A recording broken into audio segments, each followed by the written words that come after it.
benar ya namanya fitnah. Nah, jadi kita ya, nggak bisa diam. Ya, kalau kita ikut mendengarkan, maka kita pula akan berdosa itu.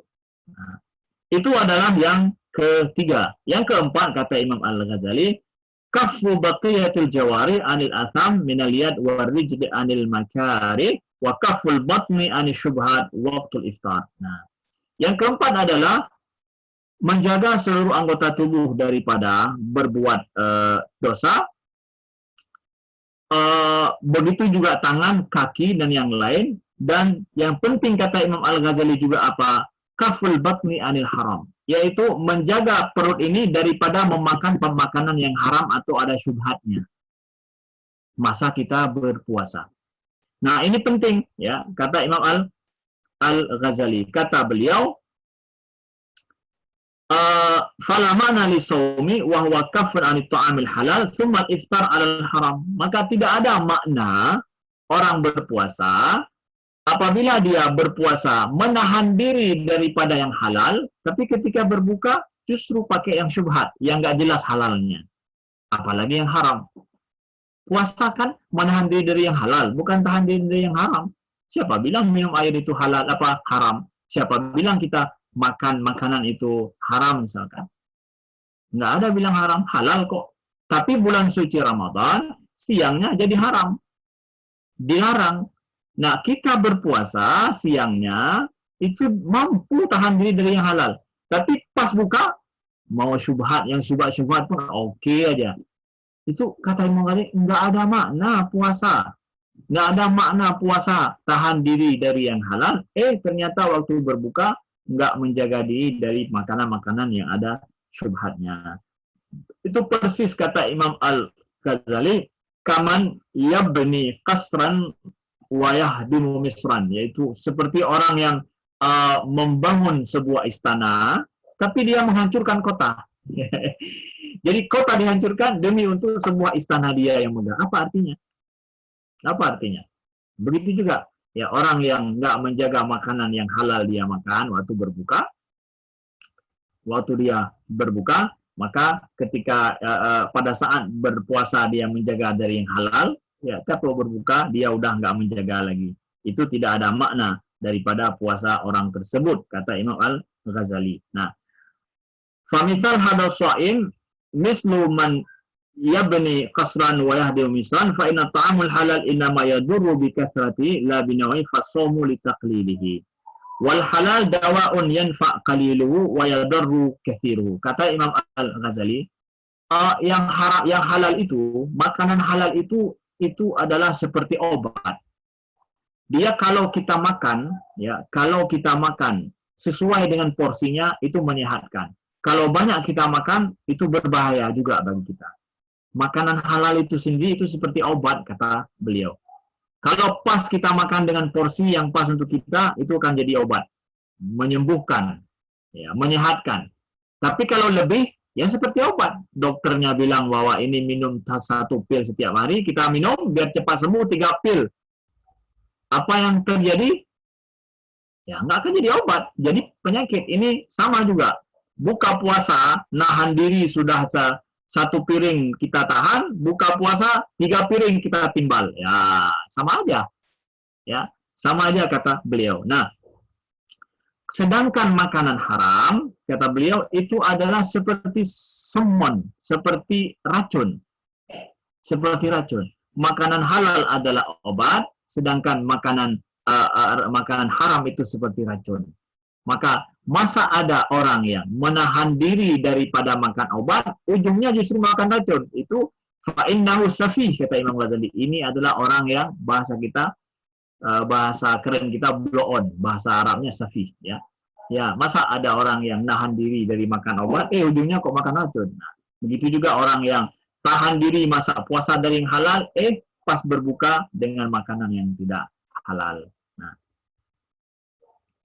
ini perlu untuk kita perhatikan bersama. Begitu juga kata Imam Al-Ghazali masalah makanan ini, beliau mempunyai sedikit kritikan ya kepada kita tentang masalah ini pada poin yang nomor 5. yaitu step yang nomor 5, alla yastakthir min at-ta'amil halal waqtal iftar bihaisu yamtali jawfahu fama min wi'ain abghad ila Allah min batnil mali min halal. Ya. Kata Imam Al-Ghazali, step yang ketiga, yang kelima supaya kita upgrade puasa kita adalah hendaklah seseorang yang berpuasa itu ketika dia berbuka tidak banyak makan makanan yang halal. Nah, apa salahnya yang halal? Nah, ini dia. Jangan banyak makan makanan yang halal waktu iftar ketika kita berbuka puasa sehingga penuh perut kita. Karena tidak ada sesuatu yang dibenci oleh Allah untuk kita penuhi kecuali adalah perut kita ini, ya, kata Imam Al-Ghazali. Kemudian karena puasa tersebut adalah tak lain untuk melemahkan nafsu kita. Pada saat kemudian kita timpali lagi dengan makanan yang banyak walaupun halal, itu kan akan memperkuat nafsu kita lagi, memperkuat syahwat kita lagi. Padahal kita selama bulan suci Ramadan adalah untuk melemahkan nafsu kita dan syahwat kita supaya kita kuat untuk beribadah pada Allah Subhanahu wa taala, supaya sisi ruhani kita ini terkuatkan. Tapi kalau berbuka kemudian ditimpali lagi dengan yang selama ini enggak dimakan, maka itu adalah sungguh tidak baik dan tidak sesuai dengan makna puasa itu sendiri, kata Imam Al-Ghazali. Nah, kata beliau, hatta istamarat al-adat bi an tudakhar jami' at'imah li Ramadan fa yu'kal min at'imah fi ma la yu'kal fi iddati ashhur. Nih, ini saya pikir nampaknya akan mengena dengan kita. Kata Imam Al-Ghazali, bahkan ada sebahagian adat orang yang mereka itu memakan makanan pada bulan Ramadan yang enggak dimakan pada bulan yang lain. Itu ada enggak dengan kita kira-kira?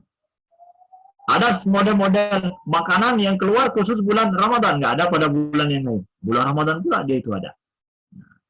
Ini kan bagian daripada pemenuhan nafsu juga, nafsu makan. Nah, maka saya juga melihat bahwa ini adat yang tidak baik pada saat memang masa berpuasa itu kita betul-betul masa kita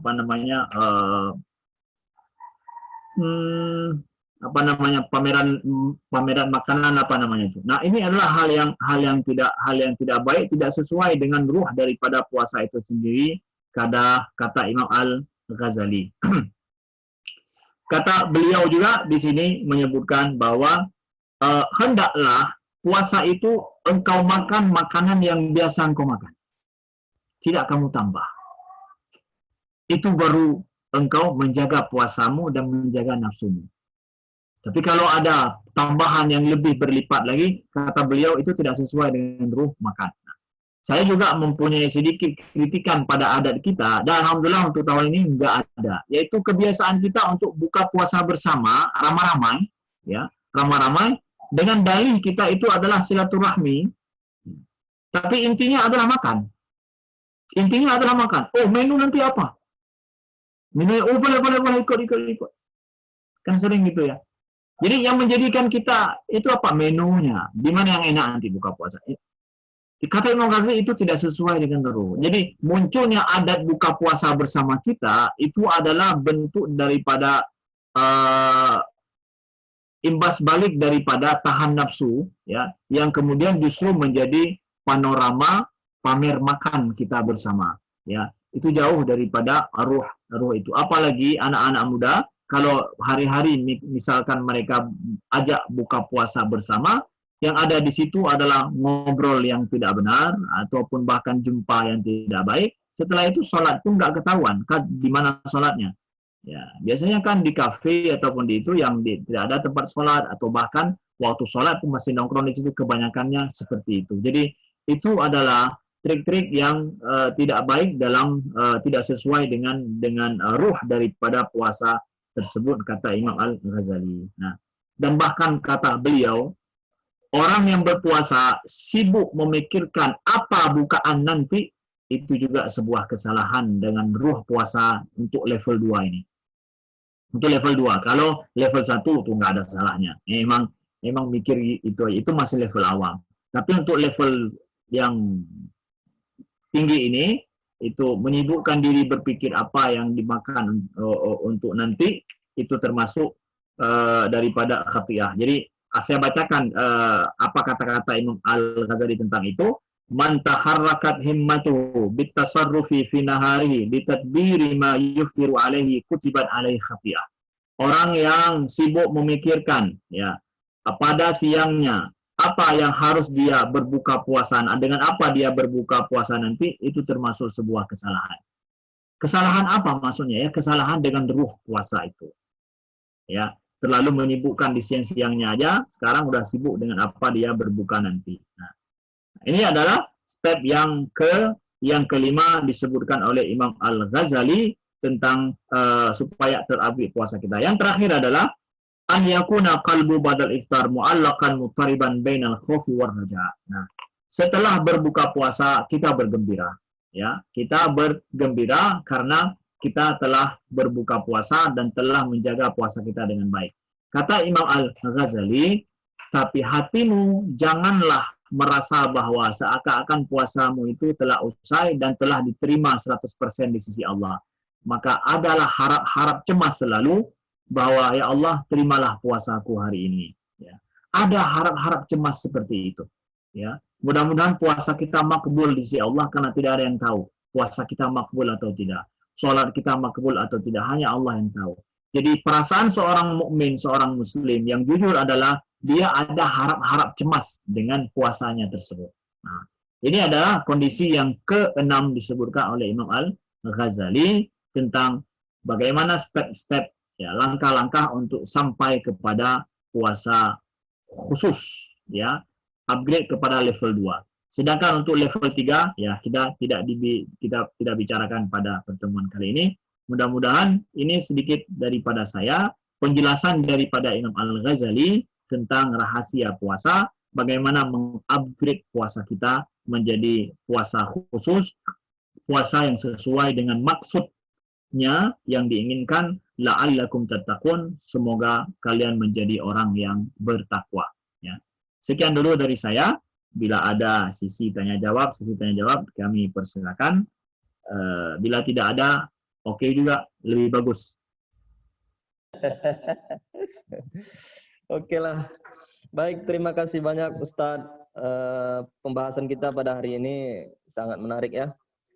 Sebagai orang awam saya bisa mendapatkan kata kuncinya pada hari ini, yaitu ada 3 level orang berpuasa, di mana puasa awam, puasa khusus, dan puasa khusus wabil khusus.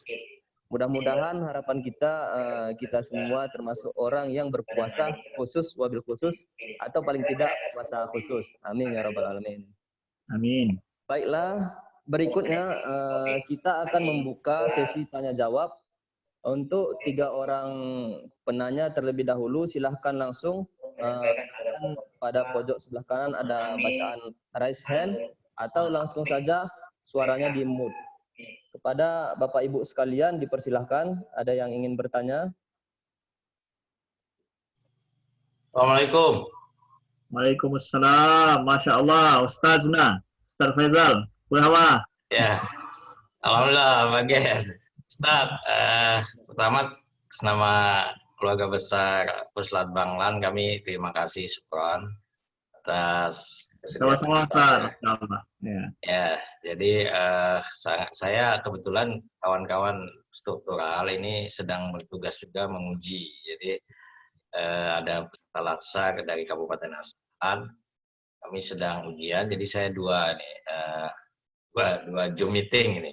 Saya ngikutin juga dari tadi ya, dan sangat luar biasa untuk diaplikasikan bagi kehidupan ya. Dan saya sendiri juga merasa terinspirasi dengan apa yang Bapak Ustadz sampaikan tadi ya. Mudah-mudahan kawan-kawan juga nanti tidak saling segan lagi untuk menegur, karena sudah jelas ya. Jadi di komunitas kita bisa saling mengingatkan kalau itu masuk bebas satu sama lain, tidak tersinggung lagi di awal. Jadi saya persilahkan ini kawan-kawan lain, ini mumpung ada Ustadz kita ya, Pak Amri Fatmi, dan nanti jangan bosan-bosan, kami mudah-mudahan kalau kondisi normal nanti bisa lebih ketemu tatap muka. Itu saja komentar saya, Ustadz. Terima kasih banyak. Ya. Terima kasih banyak sudah ikut nimbrung. Ya.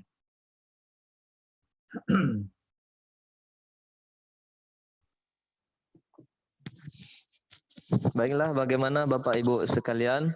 Ada yang ingin bertanya?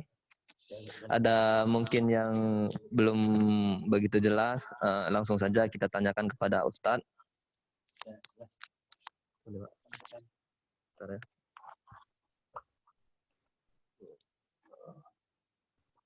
Nama siapa Bapak? Nama siapa? Bapak. Baiklah, ini ada yang ingin bertanya kepada Pak Fauji ya. Kepada Bapak Fauji, kami persilahkan langsung saja pertanyaannya. Assalamualaikum warahmatullahi wabarakatuh. Waalaikumsalam warahmatullahi wabarakatuh, Pak Fauzi. Ya, saya Pak Ustadz ya, Pak Ustadz Amri. Ini saya mengikuti ini Pak. Pikiran Bapak ini Pak Ustadz cukup bagus ini. Ya, terima kasih banyak ya. Terima kasih. Untuk menambah ilmu ini. Ya. Saya datang ke lembaga di Sumatera ini LAN ini di bawah ininya Pak Faisal ya, biasa. Kami tertarik sekali nih Pak. Kami pahami tadi bahwa itu kita menurut Imam Al-Ghazali itu ada puasa ke tingkat lebih tinggi, level tinggi Pak ya. Ada 6 langkah itu Pak. 6 langkah yang harus dilakukan ya, dilakukan oleh seorang kalau memang dia ingin agar puasanya itu ke tingkat yang mencapai tingkat yang level tinggi Pak. Jadi yang ingin kami pertanyakan Pak Ustadz,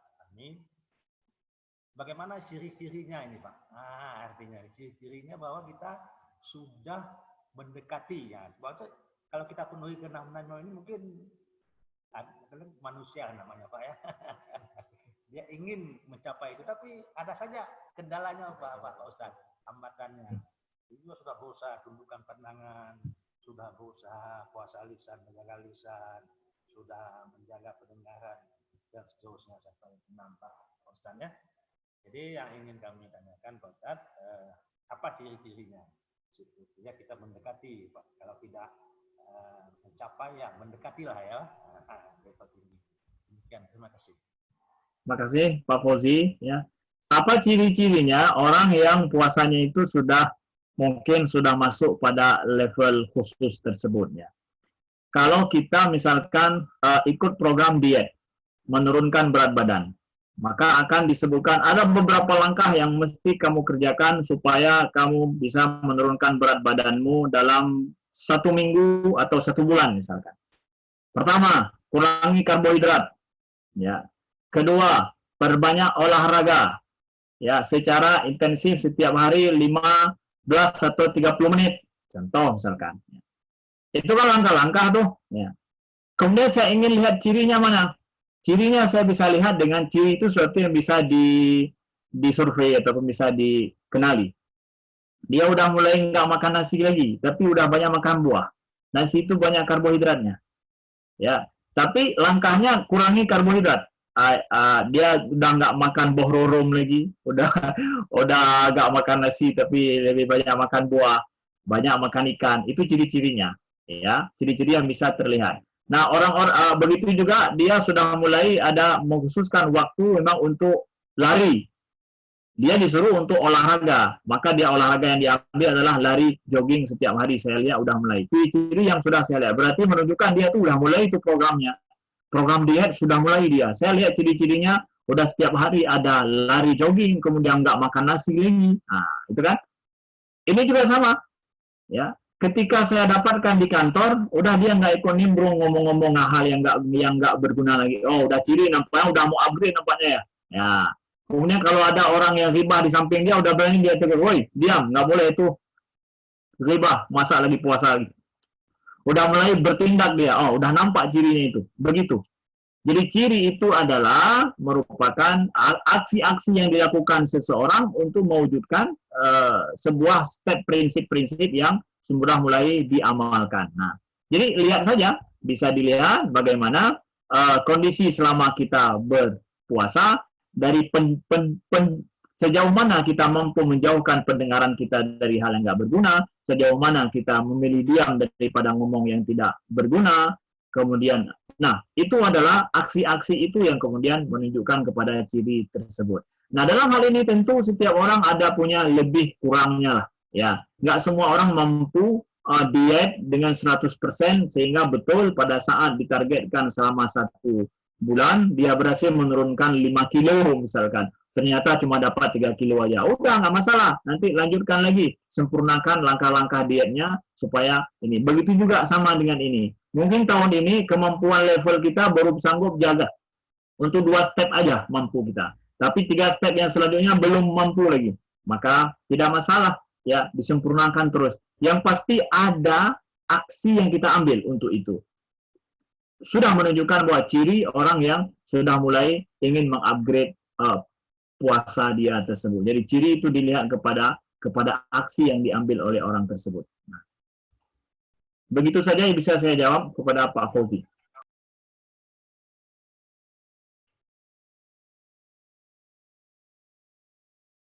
Kembali kepada Rahmati, ya. Cek. Dengar. Cek. Ya.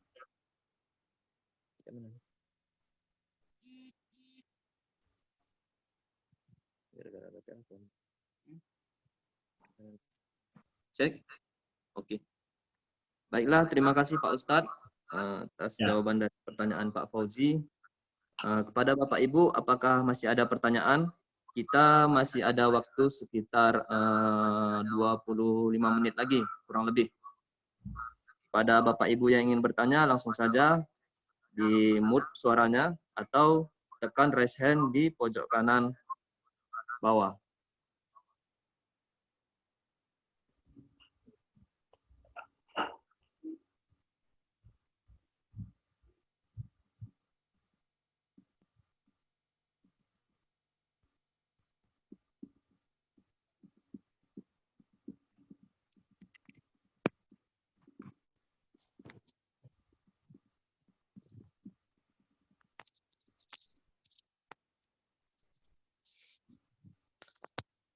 Bagaimana dengan Pak Saukani? Apakah ada pertanyaan?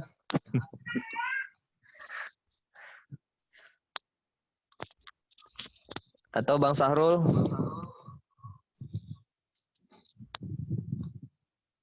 Mahasiswa memahami topik yang diperankan atau dilihat. Mahasiswa memahami topik karena sebelum berperan Pak Riki. topik yang dilakukan. Ya, baik Pak. Pak Ustadz, barangkali karena masih ada waktu, mungkin bisa membantu menjelaskan ke kami bagaimana kita menjaga keberlanjutan pasca Ramadan, Ustadz, dengan artinya apa yang sudah Ustadz jelaskan tadi menjadi istiqomah lah. Makasih Ustadz. Ya, Pak Faizal, terima kasih. Ya. Jadi bagaimana? Jadi langkah-langkah kita berpuasa ibaratkan seperti kita katakan training lah, ya. Ibaratkan sebuah training yang kita lakukan masa selama 1 bulan. Training itu dikatakan training itu adalah melakukan sesuatu yang nggak lazim, ya, yang jarang-jarang, sehingga kemudian dengan ketidaklaziman suatu hal yang jarang kita lakukan, tapi ibaratkan kita cobalah sekali untuk kita melakukannya. Kemudian lihat kepada efeknya seperti apa pada diri kita. Bila training tersebut ternyata berguna dan bermanfaat, berarti lanjut. Kalau nggak berguna, berarti ya udah. Berarti bagi saya nampaknya nggak berguna. Saya tidak melanjutkan. Orang bisa istiqamah dalam suatu hal, konsisten dalam suatu hal, apabila dia langsung mendapatkan manfaatnya. Langsung dia melihat ada sesuatu yang positif padanya. Orang yang biasa bakhauri, makan kenduri, apa yang ada dihambat semuanya, habis semuanya yang di depannya, nggak berhenti sebelum semua nggak masuk lagi gitu. Nah, kemudian ya setelah dia diet, ya dia mendapatkan diet itu apa sih? Diet itu kan nggak banyak makan enak udah nggak, walaupun itu kuah belanga atau sesuatu yang lezat sekali saya nggak. Kenapa? Saya sudah mendapatkan betul ternyata ringan sekali badan, enak sekali badan pada saat saya nggak makan makanan-makanan berminyak seperti itu, makanan-makanan walaupun lezat seperti itu. Akhirnya udah hidupnya enteng, dia menjauhkan diri dari hal-hal tersebut enteng saja, mudah saja. Ya. Padahal kalau menurut kita nggak sabar orang kita melihat makanan lezat di depan kita. Bagi dia dengan enteng mengatakan saya nggak suka makan itu.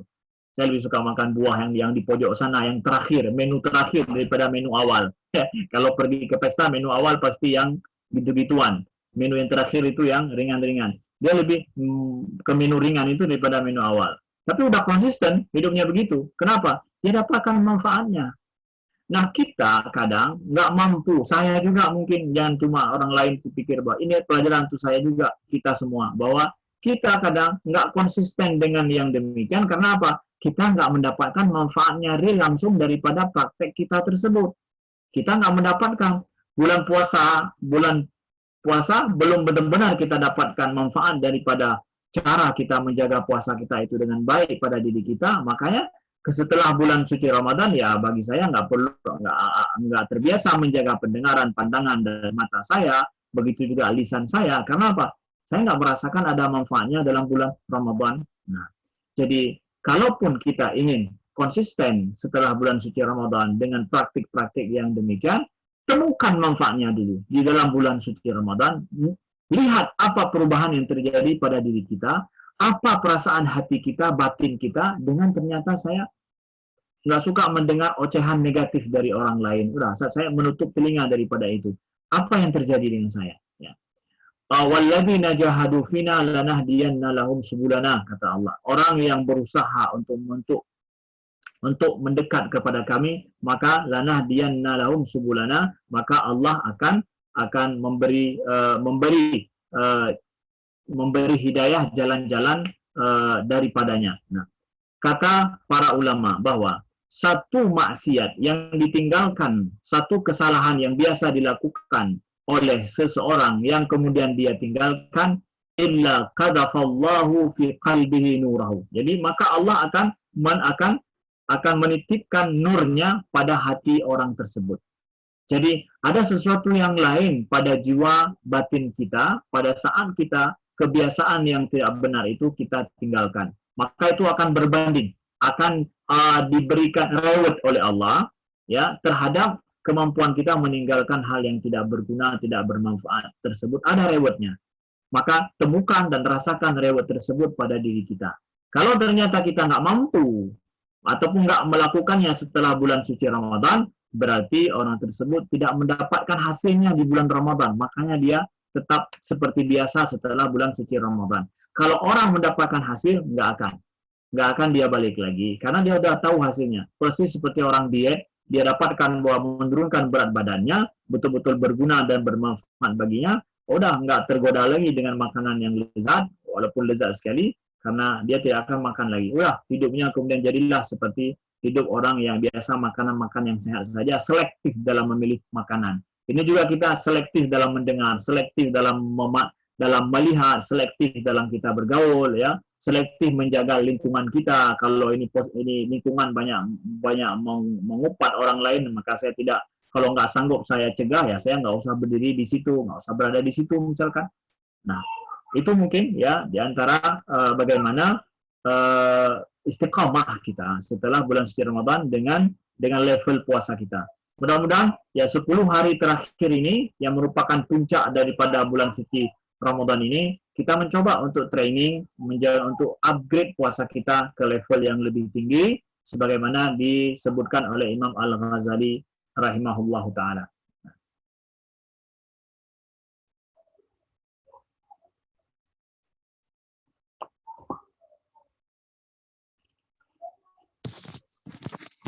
Baiklah, terima kasih Ustadz.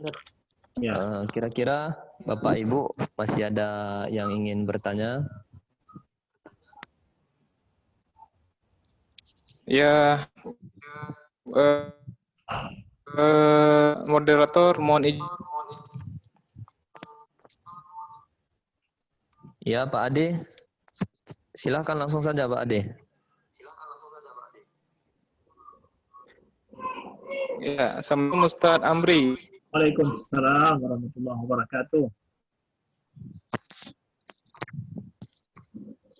Ya Ustadz, terima kasih atas penjelasannya kepada kami Ustadz. Mungkin ini ada pertanyaan terkait bagaimana hukumnya jika memang kita ada hutang puasa pada tahun sebelumnya seperti itu. Dan pada saat ini kita sudah belum membayarnya hutang puasa pada sebelumnya, tapi ini sudah masuk di bulan puasa tahun ini. Apakah puasa tahun ini sah atau bagaimana hukumnya, Ustaz? Baik, Mohon terima kasih. penjelasannya, Ustaz. Nah, terima kasih. Pertanyaannya sangat jelas sekali. Orang yang ada hutang puasa tahun lalu belum diqadha, tapi sudah masuk puasa saat ini. Bagaimana dengan hutang puasa tersebut? Nah, dan status puasanya saat ini. Nah, saudaraku sekalian, bahwa orang yang dia itu berhalangan puasa pada tahun lalu, berarti caranya adalah dengan cara dia mengqadha puasa tersebut pada saat halangan itu berakhir dengannya. Wajib dia mengqadhanya. Kapan wajib dia mengqadhanya? Ya tentu sebelum datang puasa tahun depan, sebelum datang puasa yang akan datang. Nah, jadi bagaimana kondisi dia? Apabila kemudian dia sudah datang puasa tahun selanjutnya, puasa tahun ini misalkan, masih ada 5 hari, 3 hari, 4 hari belum dia tunaikan hutang tahun lalu, puasanya tahun ini setiap tahun ada puasa khusus. Jadi puasa tahun ini, kewajiban tahun ini tetap dia laksanakan, dikabulkan oleh Allah puasa dia saat ini. Maka puasa yang hutang itu lanjut setelah puasa tahun ini.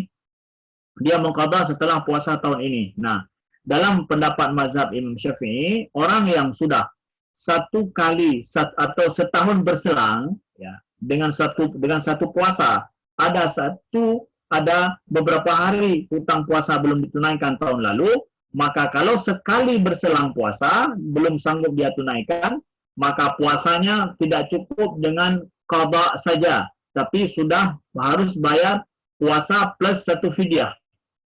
Puasa plus 1 fidyah. Artinya kalau ada 5 hari hutang puasa belum selesai, sudah berselang dengan 1 puasa, berarti dia nanti puasa 5 hari setelah puasa ini, lalu tambah 1 hari 1 fidyah, 5 hari 5 fidyah. Qadha plus fidyah. Apabila berselang 2 puasa, udah 2 tahun nih, 5 hari puasa itu belum dia tunaikan, maka 5 hari plus 10 fidyah. 5 hari plus 10 fidyah kalau berselang 2 puasa. Kemudian kalau seandainya berselang 3 kali puasa, 3 bulan puasa Ramadan 3 tahun, 5 hari puasa hutang itu masih di bawah juga, masih belum selesai. Maka 5 hari dia qadha puasa plus 15 fidyah. Begitu terus. Ya, begitu terus. Kalau seandainya berselang puasa tersebut sebagai denda hukuman bagi orang yang sebenarnya sudah harus dia membayar puasa, tapi dia lalai sehingga berselang masuk bulan Ramadan yang lain. Itu dalam mazhab Imam Syafi'i. Ya, jadi qadha puasa tetap, qadha dia puasa tersebut tetap setelah puasa ini, tapi karena berselang 1 tahun puasa, maka setiap 1 hari ada plus 1 fidyahnya. 5 hari berarti 5 fidyahnya, karena 1 hari 1 kali berselang puasanya. Itu dalam mazhab Imam Syafi'i. Saya pikir jelas?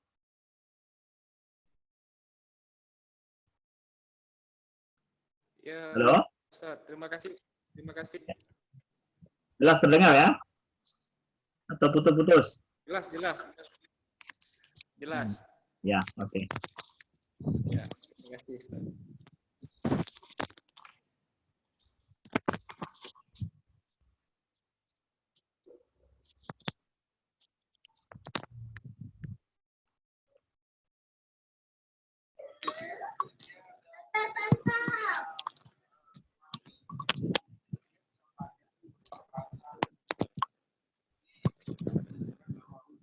Halo, Assalamualaikum.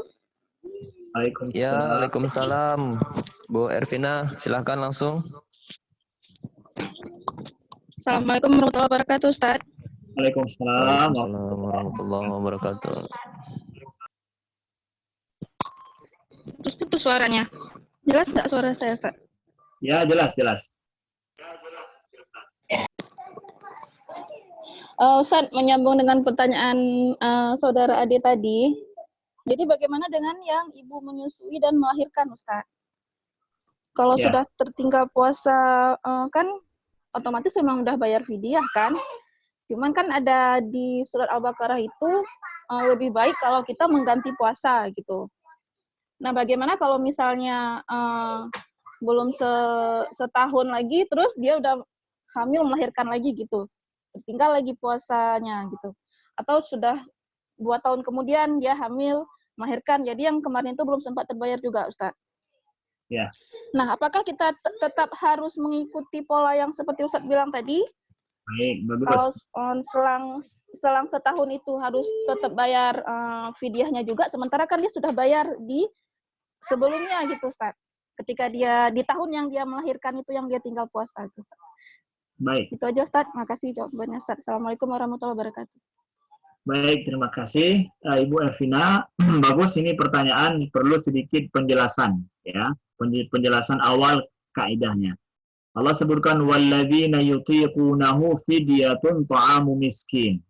Adapun orang-orang yang tidak mampu berpuasa, maka dia membayar fidyah beri makan fakir miskin. Orang yang disuruh bayar fidyah itu siapa? Yang dia itu tidak berpuasa, tapi dia cukup dengan bayar fidyah. Siapa? Yaitu orang yang nggak mampu berpuasa. Siapa yang nggak mampu berpuasa secara adat? Orang yang sudah tua renta sepuh. Orang yang punya penyakit permanen. Orang ya, yang seperti itu tidak diharapkan. Yang dia kalau tidak ada penyakit yang kemungkinan penyakitnya itu nggak memungkinkan dia sembuh. Memang nggak ada masa dinantikan untuk dia mampu untuk bayar puasanya. Itu orang yang yutikun, orang yang nggak mampu berpuasa. Begitu juga orang tua renta sudah nggak mampu lagi berpuasa. Dia nggak bisa ditunggu mungkin nanti 2 tahun 5 tahun yang akan datang dia sehat. Ya makanya orang tua udah tua renta. Nah orang yang udah tua renta itu dia nggak berpuasa total. Orang yang sakit yang nggak diharapkan sembuh dia nggak berpuasa total, maka ganti dengan fidyah. Fidyah dia itu menggantikan puasa. Sedangkan ibu hamil, ibu menyusui, dia itu halangan dia berpuasa, itu adalah terbatas waktu secara adat. Kalau dia nanti selesai hamil, selesai menyusui, maka dia bisa mampu berpuasa, bisa diharapkan punya kemampuan berpuasa. Maka dia nggak termasuk orang yutikun, dia nggak termasuk orang yang nggak mampu berpuasa. Tapi dia adalah nggak mampu puasa atau nggak berpuasa saat itu, tapi berpuasa nanti. Secara adat, ada kemungkinan dia mampu nanti untuk berpuasa. Nah, secara adat dulu. Nggak ada lihat kepada kondisi yang nanti mungkin hamil lagi. Nggak. Kita lihat orang yang hamil, kemungkinan dia akan mampu untuk berpuasa nanti. Maka orang yang hamil demikian, dia nggak berpuasa, nggak bayar dan nggak bayar fidyah. Nggak berpuasa saat itu, tapi dia qada nanti setelah selesai hamil, atau mungkin selesai menyusui. Ada kondisi orang menyusui dia mampu untuk berpuasa, maka dia bisa mengqada puasa dalam masa dia menyusui pada saat dia mampu. Ya, kalau dia masa menyusui nggak mampu untuk berpuasa setelah dia menyusui, dia qada puasa tersebut. Dia qada puasa tersebut. Jadi nggak langsung orang hamil langsung dia bayar fidyah. Enggak, fidyah itu disuruh untuk orang yang nggak mampu sama sekali berpuasa. Sedangkan orang hamil ya melahirkan, dia secara adat selesai itu semua, ada masa dia sehat mampu untuk membayar puasa tersebut. Nah, oke, itu prinsip awalnya. Jadi nggak langsung bayar fidyah. Siapa suruh bayar fidyah langsung? Dia orang yang mampu secara adat untuk berpuasa, walaupun secara temporal dia belum mampu. Temporal tapi itu. Nah, kalau seandainya ditakdirkan kemudian Ustadz, dia memang nggak bayar fidyah karena emang rencana mau qada puasanya nanti, ternyata udah hamil lagi. Nah, hamilnya ini mampu puasa tidak? Ada macam-macam orang hamil. Ada orang yang mampu puasa, ada yang nggak mampu puasa. Kalau dia mampu puasa, ya dia harus berpuasa. Ya, dia harus berpuasa. Kalau dia nggak mampu juga, Ustaz, gimana? Berarti dia tahan lagi. Ya, setelah hamil itu. Ya. Ustaz hamil lagi dia. Nggak sempat. Jadi belum selesai ini hamil, menyusui, lagi menyusui, hamil lagi. Hamil, menyusui, lagi menyusui, hamil lagi. Terus begitu, udah berpuluh-puluh hari Ustaz, udah hampir 30 hari, udah 200 hari nampaknya Ustaz, udah 7 anaknya, terus begitu. Nah, dalam kondisi begini, dia 100 hari mau dia bayar. Nah, kondisi begini, nggak mampu puasa 100 hari. Nah, suaminya yang membayarkan fidyah. Nah, baru kemudian yang seperti ini dia nggak mampu bayar itu. nggak mampu dia bayar untuk puasanya itu lama, suatu 200 hari dia bayar, nggak sanggup dia puasa 200 hari. Oke. Dalam kondisi nggak mampu dia untuk membayar puasa dengan mengqadha, udah kondisi itu dianggap orang ini, si ibu ini, dia nggak mampu berpuasa untuk membayar 200 hari puasanya tersebut. Bayarlah fidyah. Karena konsepnya fidyah itu dibayar menggantikan puasa. Ya, menggantikan puasa. Adapun fidyah yang sifatnya denda, tadi saya katakan, ya, fidyah yang dibayar itu oleh orang yang 1 hari berselang puasanya, itu adalah merupakan yang kena denda karena kelalaiannya. Dia seorang laki-laki, ya sebenarnya halangannya itu sudah selesai, tapi besoklah, akhirnya datang puasa. Nah, kelalaiannya ini yang dia kena denda harus membayar fidyah. Walaupun qadha tetap, tapi dia kena bayar fidyah. Ini namanya fidyah denda. Pada orang yang berpuasa juga dalam mazhab Imam Syafi'i, orang yang hamil, ibu menyusui, kalau seandainya dia tidak sanggup berpuasa karena memang dirinya nggak sanggup secara fisik, maka dia nggak masalah, cukup dengan qadha saja puasa itu kapan dia mampu di masa yang akan datang. Kalau seandainya dia hamil, tapi hamilnya itu dia sanggup untuk berpuasa, tapi khawatir untuk janinnya. Atau dia menyusui, sanggup berpuasa, tapi khawatir untuk janinnya. Nah, kalau dia kondisinya demikian, dia sanggup secara fisik si ibu, tapi nggak puasa karena takut pada janin atau si anak, berarti dengan demikian dia qadha tetap, tetapi dia bayar satu fidyah. Nah, ini fidyah denda yang dibayar oleh suaminya. Ya, fidyah denda yaitu pada saat dia tidak puasa, tetapi gara-gara bukan pribadinya, tapi gara-gara faktor luar, takut pada si anak. Takut khawatir pada si anak yang kurang ASI atau pada si janin nanti ada apa-apanya dengan dia. Nah, padahal fisiknya sanggup untuk puasa. Dia hukumnya wanita ini, dia qadha puasa tapi ada plus satu fidyah setiap 1 hari puasa. Itu hukumnya dalam mazhab Imam Syafi'i secara menyeluruh saya sampaikan. Nah, ini mungkin ingin saya jelaskan, mudah-mudahan Ibu Evina dan juga ibu-ibu yang lain bisa memahami dengan jelas. Ingat, tidak semua orang tidak berpuasa langsung bayar fidyah. Hanya orang yang nggak mampu berpuasa dan nggak mampu diharapkan untuk membayar puasa itu yang membayar fidyahnya. Sedangkan kalau dia nanti secara adat mampu untuk berpuasa, maka dia mengqadha puasa itu pada saat dia mampu, tidak langsung bayar fidyah. Baik, terima kasih. Ustadz, sedikit Ustadz. Ya. Ustadz, terima kasih Ustadz penjelasannya. Berarti Ustadz, walaupun sudah berselang katakanlah 3-4 tahun gitu, tapi dia ada keinginan kuat untuk menggantinya, nggak masalah Ustadz ya? Nggak ada masalah, karena memang kondisi dia kan nggak selesai dari halangan dia berpuasa. Iya. Jadi sedang melalaikan puasa, jadi nggak harus bayar denda. Tapi kalau misalkan dia seorang ibu, misalkan dia sudah 5 tahun ini gara-gara padahal nggak ada melahirkan, nggak ada ini, bahkan ikut KB, ya, dia kenapa hanya karena melalaikan saja. Berarti sama seperti kasus yang ditanyakan tadi, kalau melalaikan sehingga berselang waktu puasanya, berselang tahun, maka setiap sekali berselang dia qadha puasa tapi plus fidyah, qadha puasa plus fidyah, 2 tahun berselang plus 2 kali fidyah, begitu terus. Nah, kalau dia melalaikan, tapi kalau nggak melalaikan seperti kasus seorang ibu yang masih menyusui, sudah hamil, masih menyusui, hamil lagi, ya memang kondisi dia. Nah. Ya, makasih Ustadz penjelasannya. Assalamualaikum warahmatullahi wabarakatuh. Waalaikumsalam. Waalaikumsalam warahmatullahi wabarakatuh. Baiklah, Bapak Ibu semua, demikian kajian kita pada hari ini. Jika memang tidak ada lagi yang bertanya, saya ucapkan terima kasih banyak kepada Pak Ustadz Amri, terima kasih banyak Ustadz, dan juga kepada Bapak Ibu yang telah berpartisipasi mengikuti kajian kita pada hari ini. Semoga apa yang kita dengarkan, yang sudah disampaikan oleh Ustadz, dapat menjadi ilmu yang bermanfaat bagi kita semua. Amin ya rabbal alamin. Oke, untuk tambahan informasi, kajian besok akan dilanjutkan dengan tema sabar dan salat sebagai penolong. oleh Ustadz Husni Suwardi. Silahkan Bapak Ibu yang ingin berpartisipasi bisa gabung juga seperti biasa besok mulai pukul 10 sampai pukul 11.30. Sekian dari saya, jika ada kesalahan kata saya mohon maaf dan saya mohon ampun kepada Allah Subhanahu wa taala. Billahi taufik wal hidayah. Assalamualaikum warahmatullahi wabarakatuh. Waalaikumsalam warahmatullahi wabarakatuh.